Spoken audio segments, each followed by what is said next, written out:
सभी को जय मसीह की। मेरे प्यारे भाई बहनों, आप सभी लोग कैसे हैं?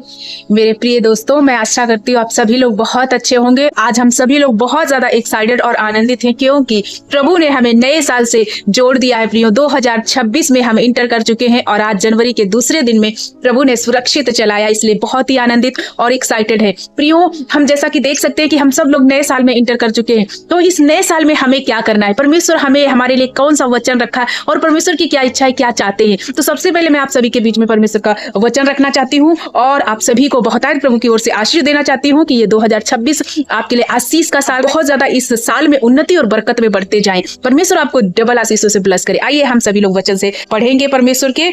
हम देख सकते हैं 2 कुरिन्थियों 5 अध्याय और उसके 17 पद में लिखा हुआ है, इसलिए यदि कोई मसीह में है तो वो नई सृष्टि है, पुरानी बातें बीत गई, देखो सब बातें नई हो गई हैं। मेरे प्रियो, परमेश्वर का वचन आज आप सभी को उत्साहित करता है कि मेरे भाई मेरी बहन, अब हमने पुराने साल को छोड़ दिया और हम नए साल में इंटर कर चुके। सो हम सब मसीह की संतान हैं, हम सब मसीह के बेटे और बेटियां हैं। सो जब हम मसीह में आ गए तो अब हमारी सारी पुरानी बातों को हमने छोड़ के अब हम मसीह में एक नई सृष्टि हैं। हम प्रभु में नए हो गए हैं, प्रभु के चाल चलन में, प्रभु के स्वभाव में, प्रभु की राइटनेस में, धार्मिकता में हम ढाले गए हैं, बदले गए हैं। तो मेरे भाई मेरी बहन, तो इस वचन के द्वारा परमेश्वर हमें क्या समझाना चाहते हैं कि जो गलतियां, जो गुनाह, जो पुराना मनुष्यत्व, कहीं ना कहीं परमेश्वर की अनाज्ञाकारिता में हम पुराने साल में चले, लेकिन जब एक नया साल प्रभु ने हमारे जीवन से जोड़ा है प्रियो, तो हमें नया हो जाना है। मीन्स परमेश्वर की आज्ञाओं में चलना है, उसके स्वभाव में ढलते जाना है, उसकी पवित्रता में बढ़ना है। वो कहते हैं कि तुम नया शरीर हो, नया मनुष्यत्व हो,